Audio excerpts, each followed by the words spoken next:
எல்லாருக்கும் வணக்கம். Welcome to the bits and byte series. So இன்றைக்கி நம்ம வந்து ஒரு இன்ட்ரெஸ்டிங்கான ஒரு சப்ஜெக்ட்.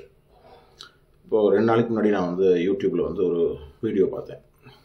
ஸோ இந்த வீடியோ வந்து இசையமைப்பாளர் ஜேம்ஸ் வசந்தன் அவர் போட்ட ஒரு வீடியோ. அண்ட் அந்த வீடியோவில் வந்து பார்த்திங்கன்னா இளையராஜா மேலே ஒரு குற்றச்சாட்டு வைப்பார். இசையமைப்பாளர் இளையராஜா மேலே வந்து ஒரு சின்ன குற்றச்சாட்டு. என்ன அப்படின்னு கேட்டிங்கன்னா, இந்த வீடியோ ஒரு நிமிஷம் பார்த்துட்டு வாங்க, நான் சொல்கிறேன். காணாத ஒன்றை தேடுதேன்னு பாடுறாங்க. அப்போ இவர் மைக்ல ராஜா சார் ஒன்னு சொல்லி அந்த பாடகியை எப்படி அவமானப்படுத்துறாரு தெரியுமா? திருடனாய் பார்த்து திருந்தாவிட்டால் திருட்டை ஒழிக்க முடியாது அப்படின்னு அவங்களை இவர் விமர்சிக்கிறார். ஆடியன்ஸ் எல்லாம் இவர் ரசிகர்கள், இன்னைக்கு அவர் தான் ஹீரோ, அவர் எது பேசினாலும் எடுபடுவாங்க, எல்லாம் கைத்தட்டி பாராட்டுறாங்க. இது எவ்வளவு பெரிய ஒரு மனிதாபிமான கொலை இது. ஸ்ரேயா கோஷால் இஸ் அ பெங்காலி, ஹிந்தி பாடல்கள் பாடிக்கொண்டு இருக்கிறார். அப்ப காணாத ஒன்றை தோடுதேன்னு பாடினா அது யாருடைய தவறு? மேடையில பாட விட்டு ஒருத்தவங்க மொழி தெரியாத ஒருத்தவங்களை தமிழ்ல ஜோக் சொல்லி கிண்டல் பண்ணலாமா? அந்த பொண்ணுக்கு புரிஞ்சிருக்கணும்ல, இங்கிலீஷ்ல சொல்லுங்க. அவங்க தப்பா பாடுறாங்க, திருத்திக்கணும்னு சொல்லி அப்பவே திருத்தவே இல்லையே. மொழி தெரியாத அவங்களுக்கு தமிழ்ல பேசி கிண்டல் பண்ற அளவுக்கு அநாகரிகமா நடந்துகிட்டாரு இவ்வளவு பெரிய இசையமைப்பாளர் இளையராஜா. அன்னைக்கு மக்களுடைய பலருடைய மனசுல வெளியே சொல்லிக்க மாட்டாங்க, அவர் கீழே இறங்கிதான் தரம் தாழ்ந்து போனார். வெல், ஸோ இந்த வீடியோ பார்த்துருப்பீங்க. ஸோ அதில் வந்து இது வந்து இளையராஜா சார் வந்து ஐ திங்க் ஜெயா டிவிக்காக ஒரு பண்ண ஷோ ஒன்றா.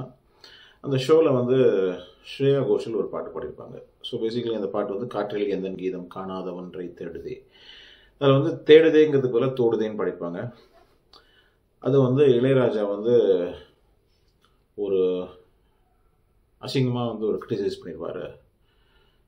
அது திருடனாய் பார்த்து திருந்தாவிட்டால் திருட்டை ஒழிக்க முடியாதுன்னு சொல்லி ஒரு மனிதாபிமான கொலை அப்படின்னு அதை சொல்கிறார். ஸோ அதை வந்து அந்த ஃப்ரேஸ், அந்த வார்த்தை யூஸ் பண்ணது வந்து ஒரு மனிதாபிமான கொலை அப்படின்னு வந்து ஜேம்ஸ் வசந்தன் வந்து கிரிட்டிசைஸ் பண்ணுறார். நம்பர் 2, 2வது கிரிட்டிசிசம், வேற்றுமொழி பாட வைக்கிறாங்க இல்லையா. ஸோ இந்த மாதிரி அவங்களோட நேச்சுரல் லாங்குவேஜ் வந்து தமிழ் கிடையாது. ஸோ அந்த மாதிரி அவங்கள பாட விட்டுட்டு கிரிட்டிசைஸ் பண்ணும்போது தமிழில் கிரிட்டிசைஸ் பண்ணால் வந்து அவங்களுக்கு எப்படி புரியும்? தமிழில் தானே நீங்கள், இங்கிலீஷில் தானே நீங்கள் சொல்லியிருக்கணும், ஏன் தமிழில் போய் அவங்களை கிரிட்டிசைஸ் பண்ணுறீங்க அப்படின்னு 2வது ஒரு குற்றச்சாட்டு வைக்கிறார். அண்ட் இதெல்லாம் சொல்லிட்டு 3வதுல வந்து பார்த்தீங்கன்னா கடைசியில் வந்து இந்த மாதிரிலாம் வந்து ரொம்ப ரூடாக பிஹேவ் பண்ணுறாரு. எவ்வளோ பெரிய ஞானியாக இருந்தால் என்ன அப்படிங்கிற மாதிரியும் சொல்கிறாரு. கடைசியில் சொல்லும்போது, ஃபினிஷ் பண்ணும்போது ஜனங்களோட மனசில் வந்து இளையராஜா வந்து இடம் இறங்கி இருப்பார் அப்படின்னு சொல்கிறார். சரி, ரைட். இப்போது அதே ப்ரோக்ராமோட ஒரு ஃபுல் எக்ஸ்டெண்டட் கிளிப், இது வந்து அஃபிஷியல் ஜெயா டிவியோட சோர்ஸ்லேருந்தே ரைட் எடுத்திருக்கேன். ஸோ அதையும் நான் இப்போ ப்ளே பண்ணுறேன். Just watch this. இந்த ஒரு கிளிப்பை மட்டும் நீங்கள் பார்த்துட்டு வாங்க, அதுக்கப்புறம் பேசுவோம். கீதம் காணாத ஒன்றை தொடுதே, காற்று எந்தன் கீதம் காணாத ஒன்றை தொடுதே.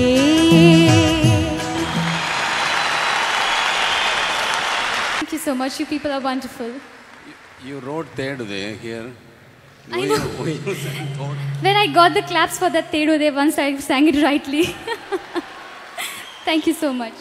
பட்டுக்கோட்டை கல்யாண சுந்தரம், திருடனாய் பார்த்து திருந்தாவிட்டால் திருட்டை ஒழிக்க முடியாது என்று சொன்னதைப் போல, தவறு செய்பவர்கள் தானே திருந்தினால் ஒழிய, தானே திருத்தி கொண்டால் ஒழிய தவறுகள் திருத்தப்பட மாட்டாது. அந்த பொண்ணு வந்து பார்த்தீங்களா, கரெக்டாக 2 வாட்டி தப்பு பாடிச்சு. கரெக்டாக வந்து ஏதோ ராங் அப்படிங்கிறது தெரிஞ்சு போச்சு நீங்கள் கொடுத்த ரியாக்ஷனில். ஆனால் கரெக்ட் பண்ணிட்டாங்க இல்லையா.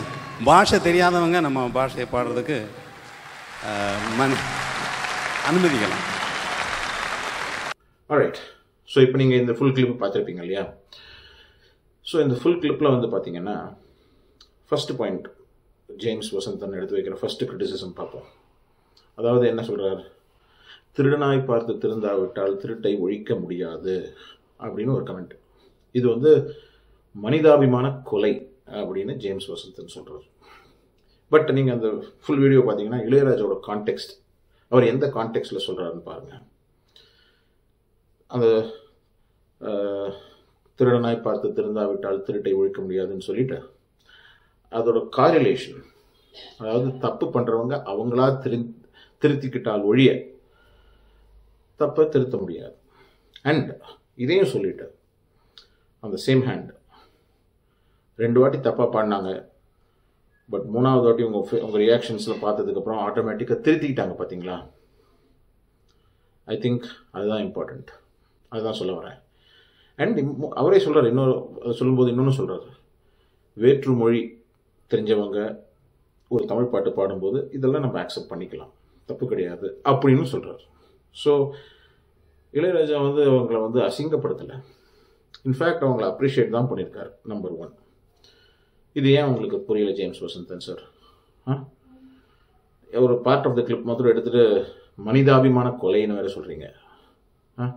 உங்களுக்குள்ள டிஃப்ரென்சஸ் இருக்கலாம், ஐ டோன்ட் நோ, பட் ஏன் இந்த மாதிரி ஒரு மேனிப்புலேஷன் பண்ணணும்? சரி, இது ஒரு ஃபர்ஸ்ட் பாயிண்ட். செகண்ட் பாயிண்ட்டு, நீங்கள் வைக்கிற இன்னொரு குற்றச்சாட்டு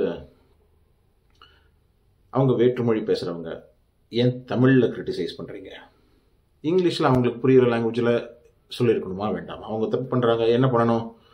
இங்கிலீஷில் சொல்லுங்கள், ஏன் தமிழில் சொல்கிறீங்க அப்படின்னு ஒரு கிரிட்டிசிசம் வைக்கிறீங்க இல்லையா? இப்போ நீங்கள் அவங்க கொடுத்த ஜெயா டிவியோட கிளிப்பிங்கை பார்த்தீங்கன்னா, ஃபஸ்ட்டு அவங்க சாங் பாடி முடித்தோடனே ஃபஸ்ட்டு இளையராஜா என்ன பண்ணுவார்னா, ஸ்ரேயா கோஷல் கிட்ட போயிட்டு,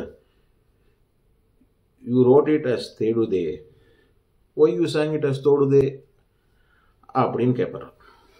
அப்போது அவங்க கேட்டதுக்கு அவங்களே சொல்லிவிடுவாங்க, கரெக்ட் சார், நான் தப்பாக பாடினேன், பட் ஆனால் நான் கரெக்டாக பண்ணோடனே அவங்க கிளாப்ஸ் பண்ணாது பார்க்கும்போது எனக்கு தெரிஞ்சு போச்சு அப்படின்னு சொல்லும்போது, அதுக்கப்புறம் தான் தமிழில் இந்த பட்டுக்கோட்டை சொன்ன அந்த ஸ்டேட்மெண்ட் சொல்கிறார்.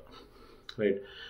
ஸோ அதனால் இதுவுமே ஒரு தவறான ஒரு அக்யூசேஷன் தான். அவர் இங்கிலீஷில் சொல்லவே இல்லை, தமிழில் தான் சொல்கிறார். ஃபஸ்ட்டு எடுத்தோடனே நீங்கள் இந்த பட்டுக்கோட்டை சொன்னதெல்லாம் சொல்கிறதுக்கு முன்னாடி ஃபஸ்ட்டு எடுத்த உடனே ஸ்ரேயா கோஷல் கிட்ட தான் போய் சொல்கிறார், யூ ரோட் இட் எஸ் தேடுதே but why you sang it as தோடுதே அப்படின்னு தான் கேட்குறாரு. சிரிச்சுக்கிட்டே தான் கேட்குறாரு அதுவும்.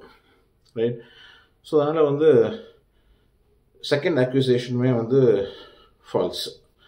ஸோ அவர் இங்கிலீஷில் சொல்லலை, தமிழில் மட்டும்தான் சொல்கிறாருன்னு சொல்கிறதுமே ஒரு பொய். So second manipulation. So James Vasanth sir, ஒரே ஒரு கொஸ்டின் தான் எனக்கு. ஜேம்ஸ் வசந்தன், உங்களுக்கு ஒரே ஒரு கேள்வி தான் எனக்கு. இந்த மாதிரி இதெல்லாம் பண்ணும்போது கடைசியில் நீங்கள் என்ன சொல்கிறீங்க? வெளியில் சொல்லிக்க மாட்டாங்க, பட் ஆனால் ஜனங்க மனசுக்குள்ளேருந்து இளையராஜா பலபடி இறங்கியிருப்பார் அப்படின்னு சொல்கிறீங்க இல்லையா?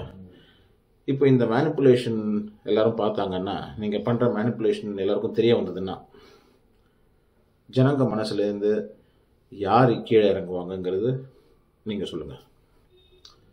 உங்களுக்கு correct, every one has the right to criticise. ஒருத்தர் தப்பு பண்ணால் தப்பு, எவ்வளோ பெரிய ஆளுங்க வேணால் இருக்கலாம், கிரிட்டிசைஸ் பண்ணுற ரைட்ஸ் எல்லாருக்குமே உண்டு. ரைட். எஸ்பெஷலி நீங்கள் ஒரு பப்ளிக் டொமைனில் இருக்கீங்க அப்படின்னா, நீங்கள் பண்ணுற ரைட்டு தப்பு எல்லாத்தையுமே கிரிட்டிசைஸ் பண்ணலாம், அப்ரிஷியேட் பண்ணலாம். ஸோ இளையராஜா சார் தப்பு பண்ணாலும் கிரிட்டிசைஸ் பண்ணலாம், கரெக்ட். ஆனால் இந்த ஒரு விஷயத்தில் நீங்கள் பண்ணது மேனிப்புலேஷன் இல்லையா? ஒரு சின்ன கிளிப் மாத்திரம் எடுத்துகிட்டு, எவ்வளோ பெரிய வார்த்தை சார், மனிதாபிமான கொலை அப்படிங்கிறது எவ்வளோ பெரிய ஒரு அக்யூசேஷன். ரைட்.